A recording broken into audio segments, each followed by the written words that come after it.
Okay, welcome to Hot Topics from the Amateur Rugby Podcast, recording via Facebook Live on Monday, the 3rd of August, 2020. So let's go and see who our mystery guest is today. Mystery guest, please reveal yourself. Evening, Tim. How are we doing? I'm good. It's Geraint Davies here, rugby coach. So Geraint, good to see you. Could you please just give us a quick 30-second introduction of yourself, please? I'm a head of PE as my day job. So head of PE and games at a school in Leicestershire, which I've been at the school now for 5 years. And then coaching wise, I've coached in a number of places, from Llanelli all the way through to Loughborough University, to Gloucester Rugby, where I spent 4 years, and then coached various county teams at the 20s and at senior level. And I've coached a few senior clubs, and currently I find myself in an Nuneaton Rugby Club, which play in the Midlands Premier League. So quite a few different places, and but pretty much every age group from under sixes all the way through to senior men's. Yeah, I was going to say that's a really broad range of coaching experience you've got there. Yeah, quite. So I spent coaching in their within their kind of central culture. So a lot of time in Kingston and Montego Bay. Also spent some time in Barbados coaching, and then some time in the Bahamas coaching. Wow, it's all right. right. A little bit of time in Italy and in Belgium. So yeah, been around a little bit. Okay, great stuff. So what is the hot topic that we're going to attack today? We chat about just the challenges of COVID coaching. So the challenges of being in small groups and everything that's come with that, with it being maintaining social distancing within training, which has been really, really tough for the last few weeks. So I thought that might be interesting to discuss. Yeah, absolutely. Okay, so recently, since you've come back into, since coaching's been on the cards again after coronavirus, what sort of level have you been coaching at, and how many people have you been having at your sessions? Yeah, so the senior men's is the only coaching I've done since coming back into it. So the school stuff is fully off. So yeah, senior men's with the Nuneaton, and we've had groups of 6, maintaining social distancing, no crossing, no bubbles. So they've existed within their bubble, and then every item that they touch is cleaned thoroughly before and after use. So the balls that they use, they keep the ball within the same bubble, but then after an activity we'll clean it down and make sure that even for the next activity that it starts at a clean point. Sanitizing their hands in between activities. When they arrive at the club, they're hot water and soap. So we're pretty rigorous really with the process, and then maintaining social distancing, which is where the real challenge comes in the nature of the game, and keeping boys enthused and actually wanting them to get better at playing the game.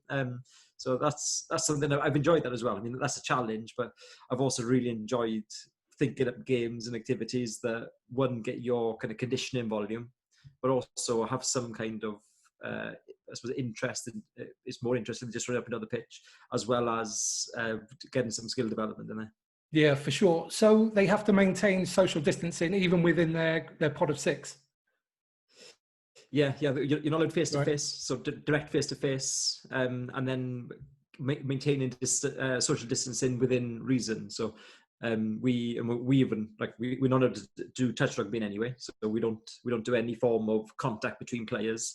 And then just try and design stuff so they're not so they're kind of 2 or 3 meters at least away from each other if they do end up facing each other. So they shouldn't get directly face to face at any point. And that's that brings us plenty of challenges. Yeah, I'm sure. I think routine is a really good thing to have it within a team and within a group. How have the players adapted to these new routines, all the hand cleaning and ball washing and all of this kind of stuff? Knowing rugby players like I do, I'm sure that there's been some kind of culture that's generated around it. What's it been like? Yeah, really difficult to adapt to it. I mean, the training and the groups, the boys are just really, really pleased to be back. So if it was groups of 4 or in pairs, they'd be fine. They wouldn't complain one bit. They're just really, really pleased to be back. But the hand cleaning, that's a tough old habit. I think we're used in our workplaces, and it only takes a week or so maybe to form a habit of just using your hand sanitizer. cleaning the balls after you haven't done an activity, that's a real tough habit for all of us to get into. It's so foreign to what we would normally do. You normally use a ball at the start of the session, take it out of the bag, and then at the end of the session you put it in the bag, and that's pretty much all you do with the ball, really. So it's that's a huge challenge and it's constant reminders for coaches and indeed for the players. And we get wrapped up in a session and we're focused on what's going on, and that's everybody needs to be pushing each other to make sure that you just remember those small things which make a big difference to us all. Yeah, I'm sure it must be really easy to just forget and get carried away in the session and just be how you've been for most of your rugby life. That must be quite a challenge to keep that top of mind, I guess. Yeah, and it's what we say to the boys is everybody's responsibility. There's not one person, not the coaches, to tell the players or so on. It's everybody's responsibility. And we're getting pretty good, really, at pointing out to each other. You haven't done your hands. And there's a bit of humour with that as well. I think when I'm talking about wiping the rugby balls down, the guys are pretty quick to tell me when I move to a different part of the pitch. So yeah, there's a bit of humour in there too. Yeah, I'm sure. Okay, so we talked about the sort of the conditions that you're coaching within now. What kind of activities have you been doing, and how have you managed to keep everything kind of fresh and new, and sort of moving forward? Yeah, so we're working on a 4-week block of conditioning. So the conditioning side of things, and the sessions are 50%. I suppose traditional type of conditioning, so without the ball, and the 50% then skill based or game based with various games I've made up. So we split the sessions in that way. The first 4-week block was massively focused on running volume, so very little rest, but also very little intensity. Okay. So the handling games that they were doing, which I've been sharing on social media. We do the same one on a Tuesday as we do on a Thursday, and they'll spend about 20 minutes or so on those kind of activities. They're then in their rotation. So the first 4 weeks was all on a carousel approach, either 3 or 4 activities, and keeping that relatively similar on the Tuesday and the Thursday. And then once that first 4-week block was up, we've now moved on to a higher intensity block. So then this week and next, and then on the week after will be high intensity but much lower volume. Looking at their speed and kind of higher level anaerobic work. Again, 50-50. So 3 blocks in the session are kind of catch pass related, and which is mostly what we can do. A little bit of contact stuff in there with pads and with bags. We limit that because the time it takes to wipe them down in between usage is quite large. Yeah, you soon lose your intensity, don't you, if you're constantly wiping down bags? Yeah. But then it has if you do 1 block of that, it has the benefit of being able to get the boys to go really, really hard, and then it's essentially active rest. They're recovering while they're wiping the bags down, and then they're on to the other one. So that's worked quite well. So yes. 6 blocks in the session, 3 blocks of out and out conditioning, which is really closely controlled by our strength and conditioning coach. 3 blocks then of games based type activities. Yep. I've used kind of a lot of the drill type stuff that I would have done kind of 10, 15 years ago. Right. That at that point it would have been the mainstay of my coaching. I've then gone massively games based, and I've always been lots of pretty games based, but I'd have done a lot more of those stuff previously. And now going almost, it feels like a completely drill in terms of the activities that we're doing. So it's contextualizing them that's been a real challenge. I'm a massive believer that it's the opposition that determine your actions, and you can make the most wonderful looking pass in the world, but can you do that when you're being chased down by a 6'7" second row? And can you do that when you've got somebody chasing you from behind and the ball's a little bit wet? I mean, that's real skill. So we've looked at it from a conditioning standpoint, where those activities are giving us loads of volume. The boys are covering some serious ground on a training night, which has its benefits. The players are really focused in on what it is they need to develop as a player. sometimes in games-based activity, actually, you can get really distracted from some of your weaknesses, and you can just say it's okay. And my philosophy is that a skill is never okay. Well, I'm really happy for a ball to get from A to B. My mindset is, well, is that the most quick, efficient way to get the ball from A to B? And is there an even better way? And if we were all perfect, then we don't be playing for British Lions or Wales, even better. So the skill execution, massive with the mindset that you've got to identify what those flaws are, and then when we get to a point where we can have opposition and we can put these actions under pressure, it'd be really interesting to see the transfer. I'm very. To me, it's like a research project. It's we haven't got a choice right now, so we're doing loads of drill-based stuff. When we then get back into normality or kind of normality, and we can put these things under pressure, is there obvious transfer? And if there is, it'll really question things in my own mind. As to, coaching philosophies and all sorts.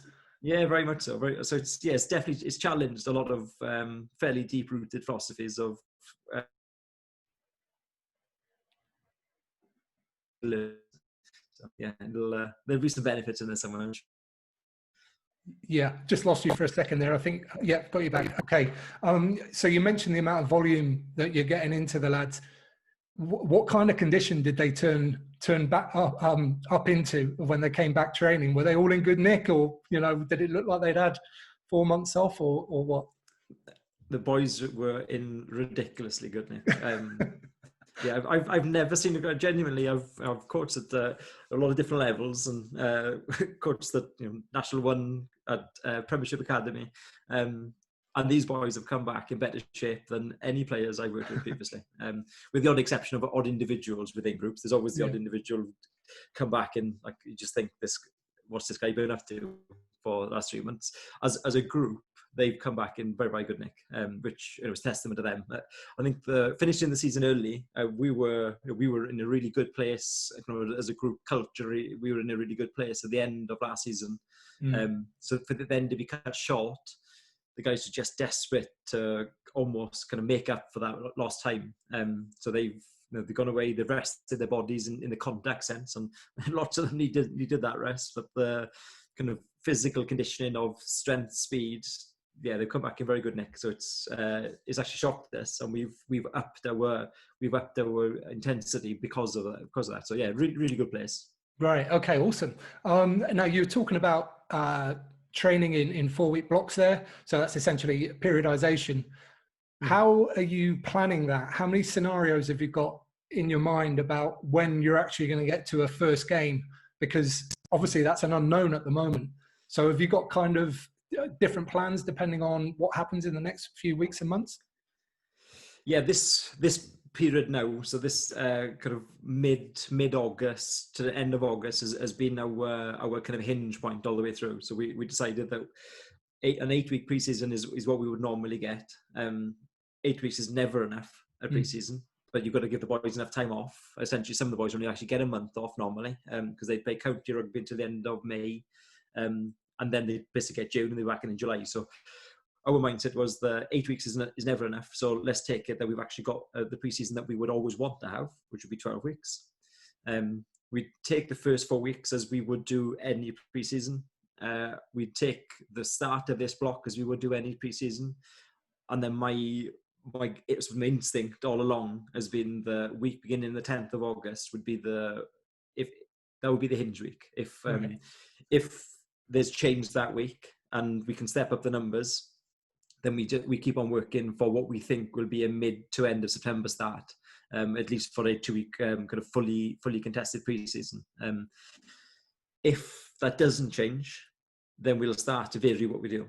So we've the kind of first 2 blocks of conditioning will be complete by that point. The boys will be in a good state in that way, and in that case, we're going to look after them mentally at that point. So then we look at away from club training. So if we know the season's going to start in, say, 3rd week in September or 4th week in September, which I don't think it is, but if we had some contact, then at least we would pretty much spend 2 sessions per week on grass, and then we do the odd Saturday thrown in of some other stuff, going to country parks and going to the water park, getting them into the local gym, getting them to a boxing gym. But if that's not happening, we'll start to spend 1 night per week on the grass, and then we'll spend the other night doing that other thing, and we'll make sure the boys keep their weekends free. So we'll. Yeah, that really is the hinge. But kind of mentally, we've got to look after the boys through August, has been the mindset all the way through. If we know we've got to focus, then we can get them really physically and tactically prepared. If we know we haven't got a start soon enough, then it's literally mental. Like, how do we keep these boys really engaged with the club and with the ethos, and the fact that their primary focus in life has been around each other. So rugby, we've got to keep that in perspective a little bit, and we don't want them to lose the motivation for that. So yeah, having other things to focus on. So yeah, we've planned a few things which should be quite good fun. A country park, kind of a salt course, which we're pretty excited to do. A day at the local water park, which again the boys are pretty keen to do, which they would block out for us. Football, golf, which we've done once already at the start of the pre-season, which we're pretty keen to do again. So yeah, plenty of stuff. And all really good for team building and team morale and stuff like that as well, right? Sorry, Brooke and Tim. And that's all really good for team morale and team bonding and stuff like that. Yeah, massively. Yeah, the boys they take a lot from it. I think the on-field stuff, sometimes you can get really you can almost be distracted from each other. You really focus on what you're doing, and sometimes the team ethos doesn't develop in training. In fact, quite often that's the case. Just conceivably, you could rock up to training, train really hard for an hour and a half, and then go home. Well, that's not great for bonding. So having some of that other stuff, that's when you really, the boys had a social last weekend, and that was a fantastic thing for the boys to do. And then come back on Tuesday, and they're absolutely buzzing, and they're all talking about it, and they're lots of things they probably shouldn't talk about or share with the world. But it's fantastic for the bonding, and that really is what makes a difference. It's amazing how big an impact those things have. Yeah, absolutely. So with this kind of extra time, this elongated kind of perfect pre-season, have you been thinking about extra kind of layers of technical detail that you want to try and implement during this period? Yeah, definitely. I think we're able to scaffold a lot more, to use a kind of a teacher term. We're able to, normally you feel under so much pressure. You spend in an 8-week program, you spend your first 3 weeks just getting the boys moving again, and then your tactical stuff then goes on top. Whereas we're way into our tactical development already. So kind of field setup, some of our plays offline now, plays off scrum, like we're already into that, and I haven't felt that I've had to throw it all at them. Like we've literally done. We started with just the nuts and bolts right at the beginning, dropped into lots of the games, and that we were doing really subtly. And now all of a sudden, that's now coming into kind of giving the boys some full field perspective. So in their groups of 6, going through some scenarios on the field. But because of what they've done already, that's making that loads easier. So we're able to kind of build up really gradually their tactical understanding, which has really been ramped up from last year. Last year was my first season with them, and took it pretty easy on them, really, kind of tactically. And I just feel that it's time to not take it easy on them anymore. Building that stuff up. Yeah, that's right. You do have to build this stuff up, don't you? You can't just throw it all in one go. So, I mean, it sounds like a pretty decent scenario that you're sitting in at the moment. It's not the worst place. No, I'm really positive about it. The boys are desperate to know when the season's starting. I'm thinking, like, you know what, we're doing all right now. I'm quite happy with the kind of training progression. I think what I really want is the touch rugby to come back. Once touch rugby comes back in, then I don't need too much more. Like, we can manage the boys' physical preparation just fine within what we're doing. Kind of game fitness comes from playing games in reality. Like, match fitness comes from play matches. So that will come in as time. But kind of technical, tactical, we'd be pretty pleased with where we're at if we can get to touch rugby type stuff in the next couple of Yeah. weeks. So when do you think that might come in? Have you got any idea at all, or is it just waiting to hear from the government? Yeah, it will come down to the government as what they decide. My instinct all along has been that week beginning the 10th of August, for whatever reason. I have that feeling. I don't know, but that week is when it seemed that if things are going to change, then they would have to change that week. And if they do, then you could conceivably go till the end of August with that kind of process, even beginning of September. You could then have a 2-week fully contacted period, kind of through the middle of September, couple of week pre-season added on to that, and then potentially the season could start beginning of October. So if we don't get back into touch and bigger groups the week beginning of the 10th, we won't be meeting the first model of the RFU's return to play, which is the start of October. And if we don't meet that, then we go on to the second stage of what the leagues might look like, which I suppose that's probably realistic. I can't. The first one, I just can't see the first one coming off and being into normality, pretty much normality, from the 15th of October. But we'll see on that one. Yeah, and in terms of getting back to full rugby, there is some talk around potentially scrums not being included when full rugby returns. What are your thoughts on that? Well, my props have shared some of their serious concerns on this over the last few days. It's a really tough one. I mean, to have rugby back would be fantastic, and to be back on the field and the boys to have some competition, it'd be great. Minus a scrum, that is significant, and I think anybody, and particularly the lower leagues, I mean, a scrum has an impact at every level of the game. At the highest level of the game, we're actually getting so few scrums right now that a scrum at the top level, it actually isn't having a huge impact on the outcome of a game. You get in kind of 5 or 6 scrums a game. At the lower league levels, you get masses of scrums through a game, and they do have a huge bearing on the outcome of a game. Set pieces, my level, kind of community level, level 5, scrum and line out, those two things do win and lose you games. So taking one of those away, it completely changes the context of the game. Do you pick props under that environment? Do you go with your lighter, faster players? Do you end up with 15 backs on the field? Wouldn't that be there'd be a lot more intelligence in the field to start with, wouldn't there? steady on. Having played both Franklin and Scrum half, I feel I can say that. Yeah, fair enough. Okay, so with the experience that you've had through this period, have you got any kind of like general advice for any other coaches out there? Things that you've learned during this time that you maybe have picked up that you just didn't think about before?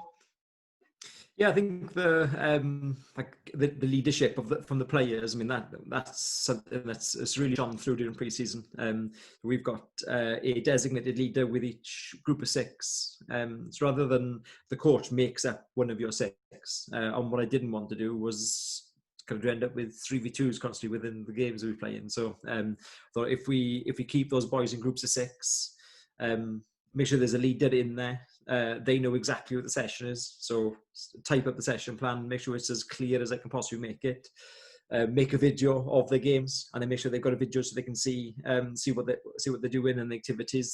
So anytime I say we're doing this practice, well, there's a video to go alongside it. And that's worked really, really well. Making sure that they have that in advance and giving those boys basically ownership of like, you guys are going to run this. And it means that I almost kind of coach from a distance. The downside of that is then the kind of the ability to really coach individuals. So something that one of the guys on Twitter brought up the other day was about doing it in 2 sit-ins. So an hour for one group and an hour from the other, and that's something that I think with my coaching team we'll discuss that one in some detail tomorrow night as maybe that's the way to go. So yeah, that'll be something I suppose I'll find some clarity on in the next few weeks. And then if you keep them in groups of 5, your coach then can go within each group. So that's something I haven't really felt out what's right there yet. We've done what we think is best so far, but that's a strategy that we haven't used, and that might be one that we consider in the coming weeks. Yeah, that's a great tip in terms of using modern technology to help inform and get people kind of on script before the session even starts. I'm sure the sessions must be much more valuable and much more, like a lot more engagement in it for more of the session as a result of that. Is that what you're finding? Yeah, definitely. It has a huge impact. Huge impact. I mean, I produce a lot of resources for the boys, and some of them they don't engage with. So I do some stuff with PowerPoint and kind of lots of moving images that shows them how they might work. They just don't engage with it. And if I was them, in reality, I probably wouldn't either. Because show me a video and I really get the video. If I see kind of these little annotations of like on a PowerPoint side, I don't get that quite so well, really. So yeah, the videos really helped. And when players aren't training, they've in the last couple of weeks, I then said, "Well, this is the game we're playing." And so, oh yeah, that was the one on the video. Like, so I haven't had to explain the rules of the game. And it sounds so simple, but you think, what's an explanation of a game or a demonstration normally? Like if you can do in 3 or 4 minutes, you've done pretty well, really, for if the game's quite complex. That's time saved. They literally, off you go. This is the game, go play it. And that's, makes a huge difference. Yeah, awesome. Okay, so it sounds like you're enjoying yourself. That's for sure. Sounds like all the challenges you're sort of taking on and sort of taking on the right attitude towards them. So yeah, well, I wish you the best of luck with the rest of the pre-season, and maybe we'll check in again, sort of, I don't know, maybe end of August, early September, and see how you're going then. But one final question: what would you, as a rugby player or supporter, what would you like for Christmas, Geraint? Oh, there's a lot of things rugby-wise I don't have for Christmas, but I think right now to return to some form of competitive rugby, where we can go out, play on a Saturday afternoon, get in the clubhouse after, and enjoy being together. I think I really miss that. Really miss being in the clubhouse with the boys after the game, kind of win, lose or draw, whatever the weather. Just that experience. I miss that a massive amount. So yeah, I love that for Christmas. Yeah, awesome. Okay, so if people want to get in touch with you, we connected over Twitter because I sort of saw a lot of the stuff you're doing on YouTube and the content you're sharing there, which I think is really interesting and important. So if people want to get a hold of you, how can they do that? Yeah, Twitter is a great way to get in touch. Kind of DMs or we just comment on Twitter, and then my YouTube channel, which is where a lot more of my current stuff is going. So a lot of stuff is longer than 2 minutes and 40 seconds at the minute, or 2 minutes and 20 seconds rather. So because of that, yeah, YouTube is getting a lot of traffic. So yeah, either of those two. Yeah, perfect. Okay. Geraint, really appreciate it. Thanks everybody for listening. I really appreciate that as well. If you've enjoyed it, then please tell your mates, let them know about it, and we'll see you on the next hot topic. So thank you very much, Geraint, and we'll see you again soon.